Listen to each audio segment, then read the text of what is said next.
Review code provided by Grasshopper Manufacture. Thanks!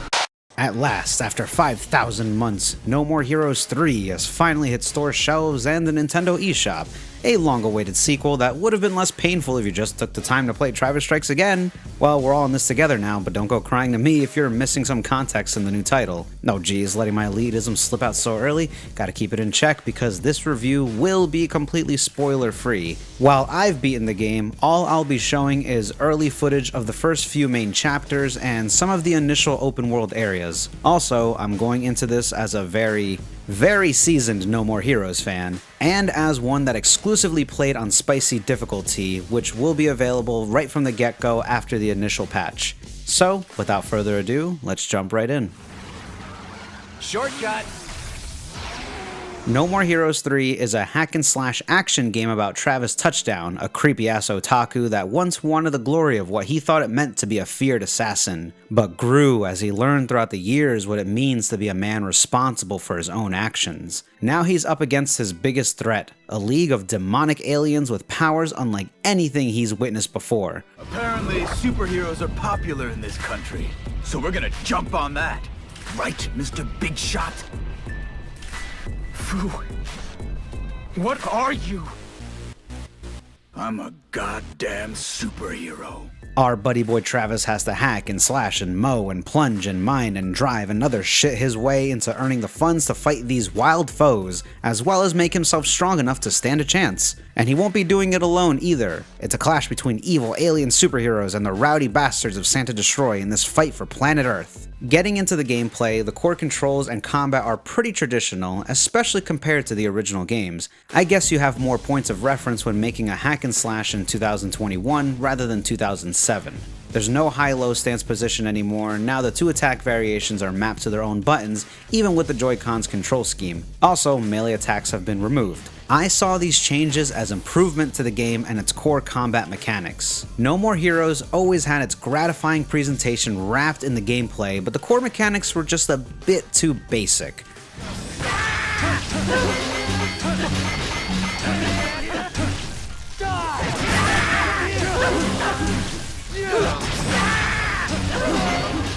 It was the soul that made up for the mechanics that turns up the nose of any Devil May Cry expert. Now, not only does it feel insanely good slashing up foes, the core combat itself has more options and usually calls for more strategy, especially against the bosses who hit like trains and rarely give you a second to breathe.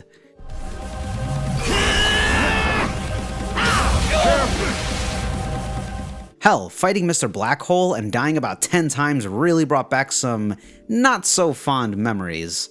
But this is no time to reminisce. Besides bloody battles against alien freaks, you can explore the town of Santa Destroy, and a bunch of other big venues as well. The open world aspect is grander in both size and scope. In the original game, exploring Santa Destroy was more of a buffer between the big fights and unique stages. Drive around to get to menial side jobs as well as assassination gigs, and of course finding collectibles and buried treasure as well. I adore the cozy feel it had and the relevance in its narrative as far as I interpreted, but there's no denying that it's something that didn't reach its potential. Omitted from No More Heroes 2, the open world finally makes its way back in this new iteration and shows they enhanced this aspect so much, making it really fun to run around and explore to find all sorts of collectibles and fulfill the requests of individuals. And there's plenty of side jobs to get down and dirty in, like unclogging toilets and collecting trash. Also, dissimilar to the original game's side jobs, these are considerably more lucrative and the multiple levels of each make for more satisfying revisits. You actually have a reason to mow lawns more than once. You know, besides an everlasting love of fresh cut grass. Yeah! I won't go deep into story details for the sake of new players coming into the game, but I'll say the writing is pretty tight. It has a lot in common with the writing style of No More Heroes 1 and Travis Strikes Again. All the meanwhile, our esteemed protagonists and villains talk more like pro wrestlers during interviews. Keep talking all you want. You're already dead. Or close enough anyway. Because you've pissed me off. When the conversation stopped, a human ridicule me? That shall not stand. I'm tired of all this ranking bullshit. All I gotta do is take Prince Dumbass's head off and it's over. Bring it on! I'll give you a little kiss. You see Travis actually have a conversation with the bosses before the fight gets started most of the time. Like, real conversations, not, heh, would girl do me? Chicks put out for their rescuers, right? You get more peeks into these characters and their philosophy. Are you okay with a life of submission? Well, that's how I've lived. It's my destiny. Rethink this. You can still go back. Go on back to space. Nope, no can do. Either way, Fu is gonna kill me. We also get some of Travis's takes that remind me of the little tangents he had in Travis Strikes Again. So projection mapping, right? I'm already sick of seeing that shit. With this sort of thing, from like the second time you see it, your brain already understands what's going on. You can't not see it as fake. Oh, snap. And there's plenty of fun dialogue to be had with the folks about the town. Like the original game, No More Heroes 3 provides a good balance of drama and humor, all oozing with style. People who are familiar with my work might want more details on what I think of the story, but I'd rather save it for my future analysis, and so much of what I have to say would be major spoiler territory. I'd like for you guys to get a chance to play it first. The analysis is going to take some time as it is, but for now I'll say I was simply stunned. From the presentation to the writing, everything about it was just so enthralling, as it took constant twists and turns. I have very few complaints, never mind ones I find entirely legitimate, and the least I can appreciate is that the story keeps me guessing constantly. It really goes to show that Suda51 as a writer has retained a lot of his touch, a lot of his bite. And he still has much to say about what it means to be responsible, to reminisce in nostalgia, and to care for the ones you love, all while continuing these thin threads that connect No More Heroes with Suda's Kill the Past universe. The presentation, style, and music are absolutely wild. This entire game is unlike anything Grasshopper has made before. It's kind of amazing how many different artists and designers got involved. It was an absolute multifaceted mess that anyone looking at this creative roster can't help but wonder if this spells disaster. But no, it just works.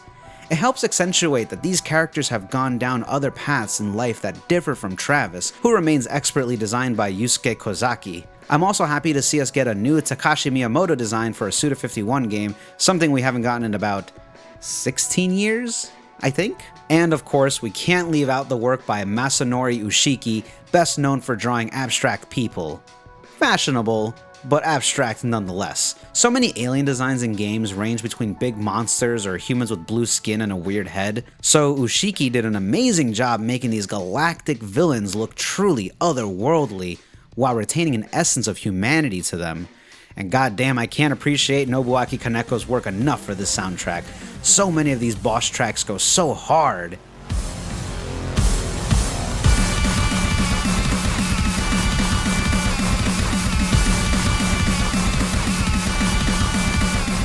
And shoutouts to Kazuhiro Abo, Okumura, and Magic Man Tony Astro for their contributions as well. Amazing work all around. I was also happy to see the game itself perform swimmingly during combat. Very few dips occurred during my many hours playing the game. The open world, while certainly at a lower frame rate, doesn't really chug like it did in the earlier trailers. While I was nostalgic for the shit frame rate from good old 2007 days, this proved to be much more stable. Nice to see Unreal 4 wasn't entirely detrimental to the experience, but there were cases of annoying pop-ins and sync issues with the cutscenes.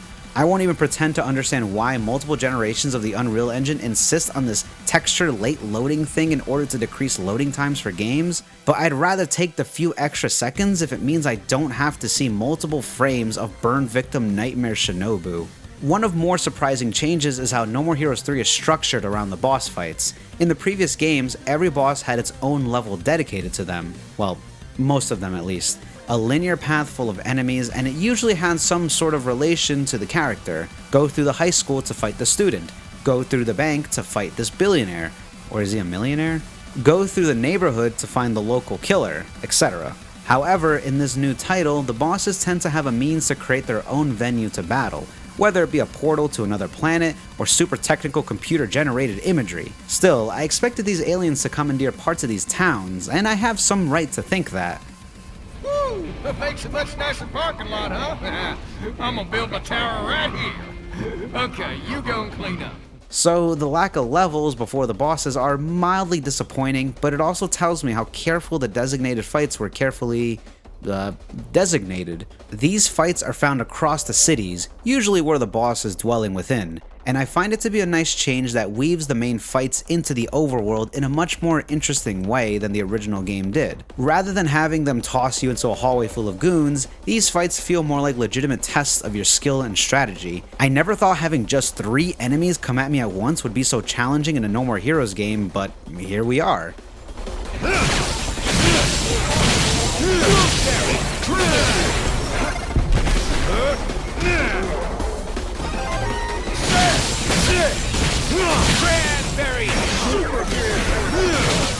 Also, quick tip for anyone playing the game, when you're locked onto an enemy, you might notice the dots around them briefly turn purple. That's the opportunity window for a dark step.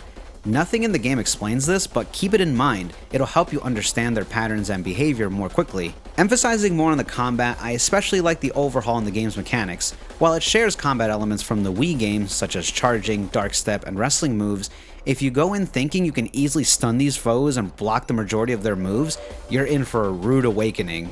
I know I was. And while the worthless fodder is certainly mixed in there, the more threatening enemies have almost no means to be taken down quickly, and you're left open pretty often while attacking. Honestly, a lot of people will probably compare the core combat to No More Heroes 1 and 2, but it's much closer to Travis Strikes Again than anything else. Sure, Travis isn't swishing around his beam katana while running, but you've still got jump attacks that work exactly the same way, except the heavy ground stab is actually useful sometimes. You've even got unique swings from hitting one of the attack buttons at the end of a dodge roll. And of course, there's the chip system. Honestly, even the enemies remind me of the bugs in Travis Strikes Again, especially with how difficult it can be to interrupt their attack animations. A couple criticisms I have is that sometimes the enemies do devastating attacks when your back is completely turned away from them. If they had more obvious reads or sound cues, I would be more forgiving. Sometimes I catch part of their animation in the corner of my eye and go for a lucky ass dodge into Dark Step. I also think the effects, while looking incredible, get a bit too much in the middle of fights. There are instances I legitimately can't see Travis or the enemy for a good few seconds and just gotta wing what I'm doing. People had a lot of concerns over the graphics, and I understand that to a degree. After all, No More Heroes 1 and 2 looked pretty damn good for Wii games, showcasing how nice games can look without supercharged HD graphics in the late 2000s. In regards to No More Heroes 3's visuals, there's some things I'm not too wowed about, like these Tonka trucks and numerous textures taking too long to load, sometimes not loading at all. At least I'm assuming that stuff like this isn't just supposed to be an indescribable splotch. Still, the game makes up for most of these issues in spades with its art style and presentation, which, big surprise, that's where Suda's games tend to stride. To me, it all looks much nicer in motion. I also like how all 4 games in the No More Heroes series look staunchly different from each other, an emphasis that Suda51 and Grasshopper don't want to make the same game twice. And that's definitely the most valuable advice I can give for now. While No More Heroes 3 is definitely a healthy mix between the experience of the previous iterations, overall it's a completely new and unique experience. Don't go into this game expecting No More Heroes 1, 2, or even TSA. The biggest thing this new title shares with those games is that this is an incredibly unique, heartfelt, and hardcore experience by Suda51. Okay, well I guess 2 doesn't exactly fit in there, which is funny because it is easily the least relevant title among the previous. It's insane to think about how far this series has come, and it clearly means a lot to Suda as a creator.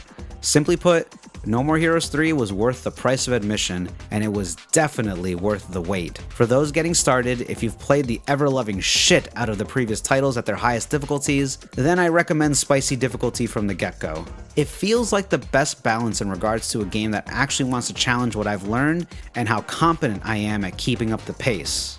It's up to you, of course. The past few years have been especially cathartic for people that follow Suda's work, witnessing him essentially take his company back and building his game universe faster than he ever has before. But we can get into all that another time. The point is, No More Heroes 3 is his way of giving thanks to his fans, but most especially to those that have followed nearly all of his work. But don't be discouraged if you've only played the No More Heroes titles at this point. Please look into the amazing crime thriller adventures by Suda51 when you get the chance. What better way to continue supporting this awesome creator who provided such a kick-ass action game? Thanks for watching. A really big thanks to everyone that has been following my work for years. It was an absolute honor to be among the few individuals granted access to the game early, and it wouldn't have been possible without your support. Thanks again to Grasshopper Manufacture and Aaron Cooper for reaching out to me in order to receive this privilege. More surprises coming soon, as well as an in-depth analysis on No More Heroes 3. Stay tuned. Yeah. Wrap it up. I get the raw and I wrap it up. Yeah. Snagging up. Then with the beef, I'ma stack it up. Yeah. Better rice. I lay it down, then I nap it up. Whoa. I'm on a roll and I'm macking up. Yeah.